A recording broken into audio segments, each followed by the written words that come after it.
aujourd'hui on se retrouve pour une nouvelle vidéo et ce sera une revue sur mon coin Fimo. Avant de commencer cette vidéo, j'ai deux petites choses importantes, on va dire ça comme ça, à vous dire. La première, pardon pour la luminosité, voilà, parce que c'est pas très beau aujourd'hui, donc voilà, il n'y a pas beaucoup de soleil, donc il n'y a pas beaucoup de lumière, même si j'ai essayé d'éclairer au maximum. Et deuxième chose qui on va dire un peu plus la plus importante, donc je vais pas essayer d'y passer 100 ans, hein, voilà, c'est en fait que normalement samedi il aurait dû avoir une vidéo, mais je ne l'ai pas faite parce que, bah si je l'ai faite, mais ça devait être le tutoriel sur la poupée vaudou comme je vous l'avais annoncé sur Facebook, sauf que elle n'y était pas parce que tout simplement j'ai fait cette vidéo. De 1, elle était vraiment trop longue la vidéo, et de 2, le logiciel de montage que j'utilise qui s'appelle Movie Maker, il était un peu lent parce que l'ordinateur il a un peu bugué, etc. Et donc voilà, ça m'a un peu énervée, donc du coup j'avais décidé de passer à autre chose puisque c'est samedi que j'ai fait ça. Je me suis dit bon, dimanche j'essaierai de refaire cette vidéo. Et dimanche, j'ai pas trop eu le temps, disons que voilà. Mais pour moi, une vidéo, faut que ce soit fait avec plaisir et pas par force, donc je ne l'ai pas faite aussi pour ça. Bref, si cette vidéo vous intéresse, c'est bien, restez avec moi. Donc, je vais vous montrer, la vue panoramique, donc c'est-à-dire la vue qu'on a en premier de mon atelier Fimo. Voilà à quoi il ressemble, donc il est ni trop grand, ni trop petit. Là, il y a des rangements, etc. Voilà. On va tout de suite commencer. Donc, on va commencer par le haut. Donc, ici, on a... Pardon, c'est la lumière. Ici, on a comme une petite robe pour accrocher des créations. Donc, là, voilà, j'ai accroché un petit collier. Là aussi. Donc, en fait, j'accroche tout ce qui est autre que boucle d'oreille. Ici, j'ai une sorte de planning, on va dire ça comme ça, où je mets les vidéos à me fixer, puis je mets des croix. Mais c'est pas forcément à suivre à la lettre, hein, c'est vraiment facultatif pour avoir des idées de vidéos. Ici, j'ai accroché, donc apparemment c'est un peu plié, mais voilà. C'est un bout rectangulaire de feutrine turquoise, où j'accroche en fait tout simplement mes créations, enfin mes boucles d'oreilles en pâte Fimo. Donc voilà, je les ai accrochées ici. Donc voilà pour le haut. Après on passe au bureau. Donc ici j'ai une sorte de mannequin, on va dire ça comme ça, un buste de mannequin, je sais pas du tout comment ça s'appelle, où je mets mes colliers quand je les prends en photo. Ici j'ai on va dire mes coulis. Donc là j'ai un coulis chocolat et j'ai ma Fimo liquide pour faire les coulis d'autres couleurs.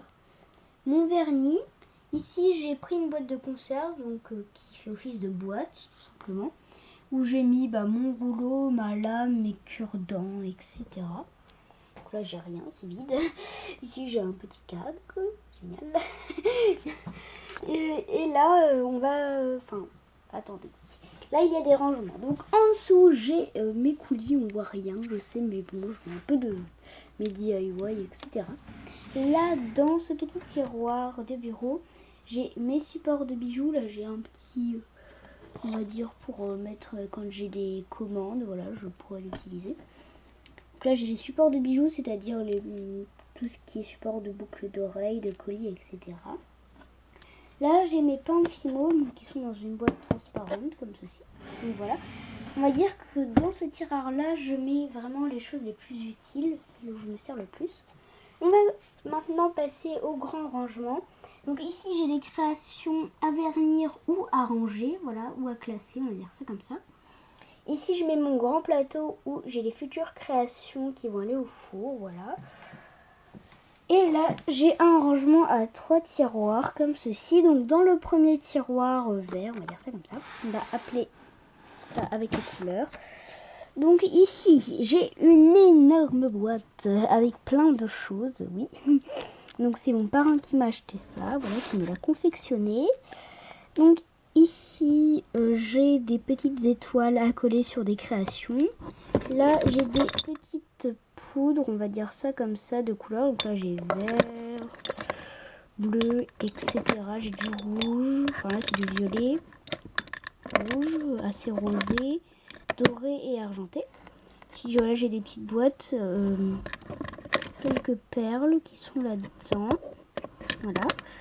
Là j'ai du fil qui est en gros, on va dire ça comme ça. Et dans toutes ces boîtes, que ce soit des noires ou des transparentes, j'ai des petites perles. Donc voilà, on en voit un petit peu. Je vais pas toutes les ouvrir, voilà, parce qu'il y en a vraiment beaucoup. Là derrière, je sais pas si vous voyez très bien, mais j'ai des perles, des flots. Et dans cette boîte à cappuccino, j'ai mis des fils pour accrocher des créations. Donc voilà. Le tiroir, le deuxième rose, comme ceci, voilà, comme ça. J'ai toutes mes créations, donc là j'ai des plateaux. Donc je vais racheter des boîtes à rangement. Là j'ai création janvier-mai 2015, etc. J'ai plein de créations là-dedans. Et dans le dernier tiroir, qu'est-ce que j'ai? Alors, j'ai des pastels sèches. Donc les pastels sèches, c'est pour faire les coulis ou donner des effets à vos créations. On va faire ça comme ça. Attendez, je vous montre juste un exemple. Donc là on remonte, vous voyez les croissants, je ne sais pas si vous voyez très bien. Il y a un effet cuit assez croissant. Et bien je l'ai fait avec des pastels sèches. Donc voilà, ça se dilue sur la pâte, on va dire ça comme ça. Bref, donc là j'ai des pastels sèches. Alors là j'ai des moules. Donc là j'ai un moule fleur pour faire des effets croqués. Là aussi c'est pour faire des effets croqués. Je sais pas ce que c'est comme chose. Là j'ai, alors c'est un peu transparent, c'est transparent. Donc là c'est un moule à gaufres que j'ai, on va dire que j'ai fait moi-même. Je sais pas comment vous expliquer ça. Je ne l'ai pas acheté car en fait, enfin, je vais vous expliquer comment je l'ai eu. J'ai acheté des gaufres et dans le papier à gaufres il y avait, c'est là où on met les gaufres, bah dedans il y avait ça et je me suis dit que ça pourrait faire un moule à gaufres. Du coup j'ai coupé. Et là j'ai un moule voilà comme ceci. Là c'est chocolat croqué. Ici c'est ah là là, biscuit de chocorème carré, cœur praliné, enfin cœur au chocolat, cœur simple, étoile, moule de cupcake ou moule à tarte, biscuit d'Oreo, biscuit, alors par contre s'il y a de la fimo, biscuit de macaron, ça c'est pas biscuits ronds, là les princes, BN, etc. Et une petite fleur. Donc l'inconvénient de ce moule, c'est qu'il est dur. Voilà. Il est dur, donc il faut mettre du papier sulfurisé pour pouvoir l'utiliser. Et là j'ai un moule en silicone, donc qui est pratique puisqu'il est flexible. Donc là il n'y a pas besoin de mettre quoi que ce soit, on met directement la pâte. Donc là je vais vous faire vite fait un tour. Des glaces, là c'est canne à sucre, je m'en sers quasiment jamais, voilà, parce que je l'ai fait moi-même sans moule. Là c'est une petite lollipop, bonbons, pommes d'amour, Haribo, etc. Voilà. Enfin des gourmandises. Et dans cette petite boîte verte, j'ai mes peintures acryliques. Donc pour faire des effets, c'est assez pratique. Voilà. Là j'ai acrylique vert, orange, bref, tout ça.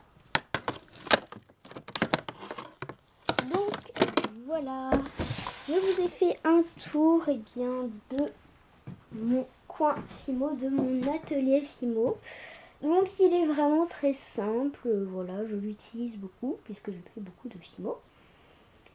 Donc je ne fais pas directement, je ne travaille pas directement sur le bureau, je mets quand même quelque chose. Hein. Et donc voilà, cette vidéo est terminée, j'espère qu'elle vous aura plu. Et je vous dis à la prochaine, salut!